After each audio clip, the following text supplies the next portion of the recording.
جنگ اور بغاوت کو جاری رکھنے کا خطرناک وحشیانہ عہد کو جاری رکھا۔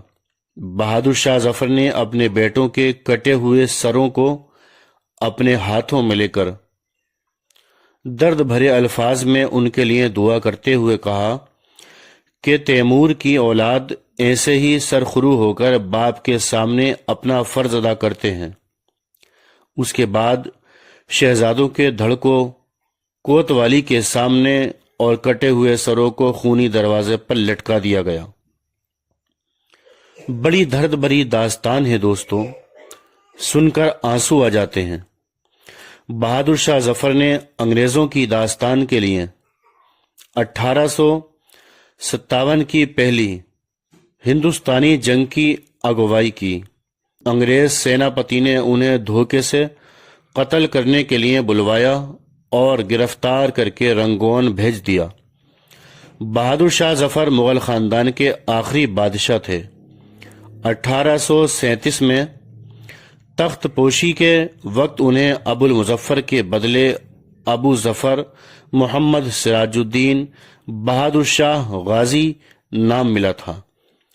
ان کی حکومت ڈھنگ عالم سے پالم تک ہی مانا جاتا تھا۔ وہ نام ماک کے دہلی کے چیئرمین تھے اور اصل حکومت انگریزوں کے پاس تھی۔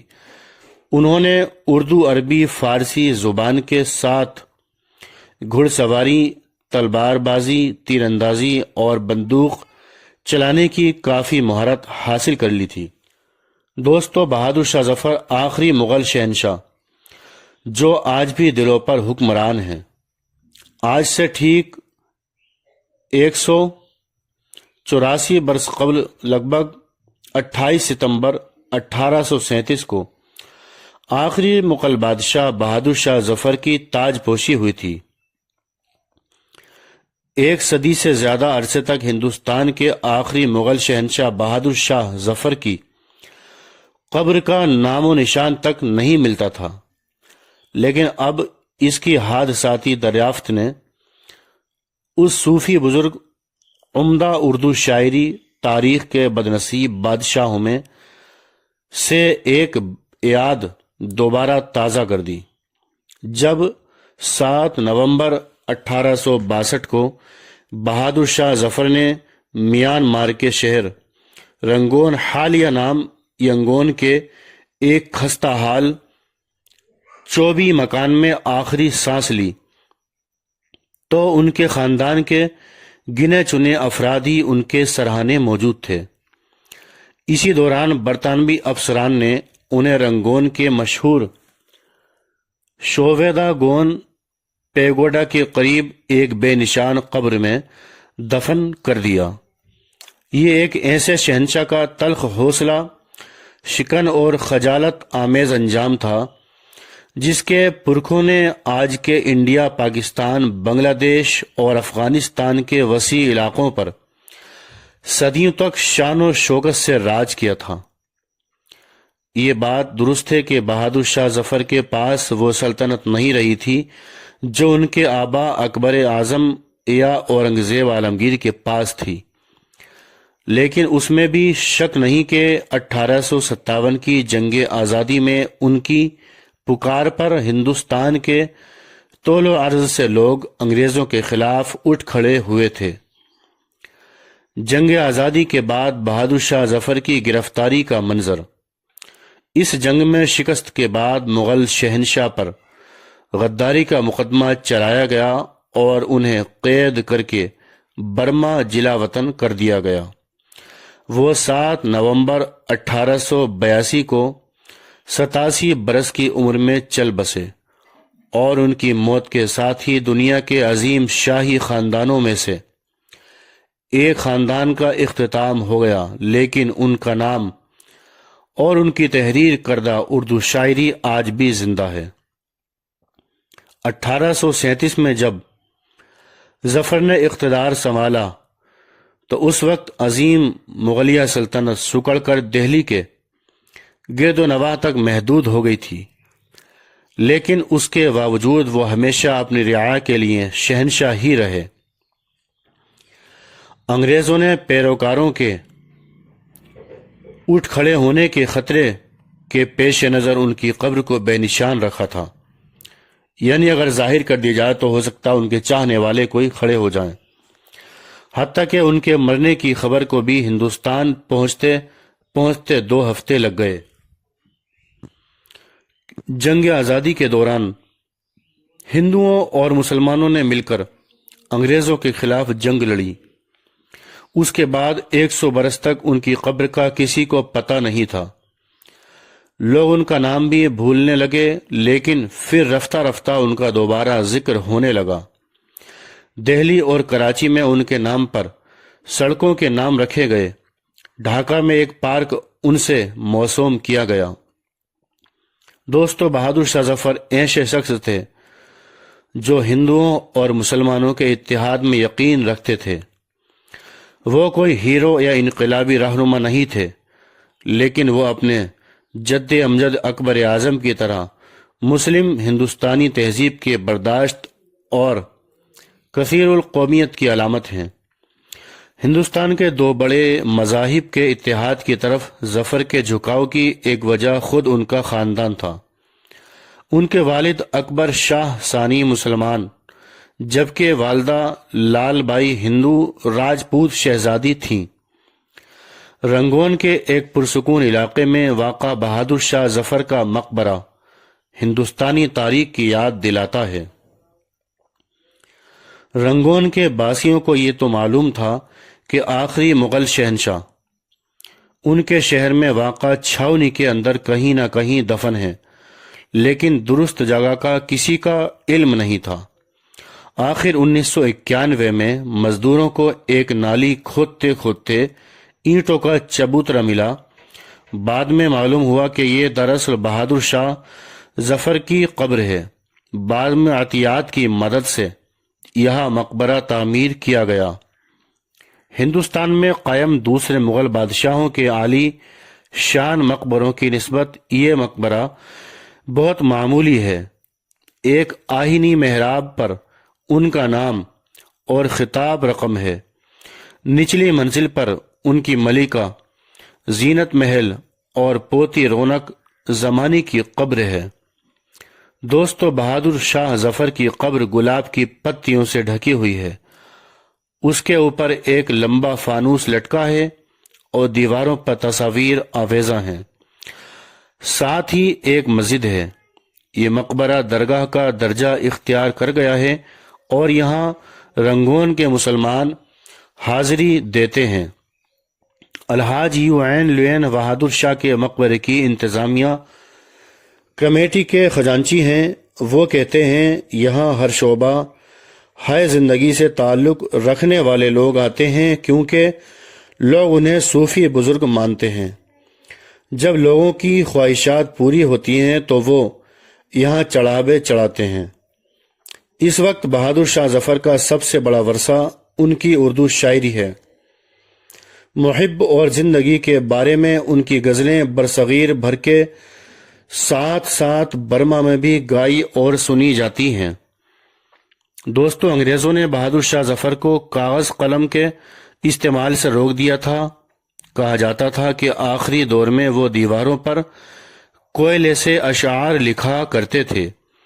ان سے منسوب بعض غزلیں اس مقبرے کی دیواروں پر بھی رقم ہیں۔ بطور بادشاہ بہادر شاہ ظفر کے پاس اپنا کوئی لشکر نہیں تھا، لیکن وہ جنگ آزادی کے دوران علامتی رہنما کے روپ میں سامنے آئے، جن کے پیچھے ہندو اور مسلمان دونوں کھڑے ہو گئے۔ تاریخ میں لکھا ہے کہ اس دوران ہزاروں مسلمان اور ہندو سپاہیوں نے ان کی شہنشاہی بحال کرنے کے لیے اپنی جانیں قربان کر دیں۔ دوستو، 2021 میں 1857 کی جنگ آزادی کے 164 برس مکمل ہو گئے، لیکن اس کے یاد منانے کے لیے کہیں کوئی تقریبات منعقد نہیں ہوئیں۔ آج کے دور میں جب قوم پرستی اور بنیاد پرستی زور پکڑ رہی ہے، تاریخ دانوں کے مطابق بہادر شاہ ظفر کی مذہبی رواداری آج بھی اتنی ہی متعلقہ ہے جتنی ان کے دور میں تھی۔ بطور شہنشاہ ان سے تاج و تخت اور سلطنت چھن گئی، لیکن بطور شاعر اور بزرگ وہ آج بھی انگنت لوگوں کے دلوں پر راج کر رہے ہیں۔ یہ تھی ہسٹری بہادر شاہ ظفر بادشاہ کی۔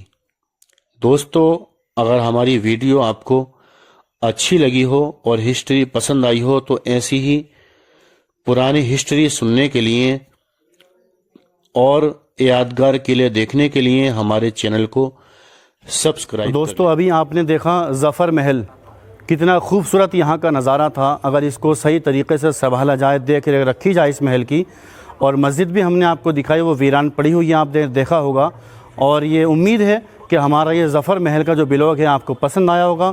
اسی طرح سے اچھے اور خوبصورت جگہیں اور ولاگ دیکھنے کے لیے ہمارے یوٹیوب چینل سے بنے رہیے۔ شکریہ۔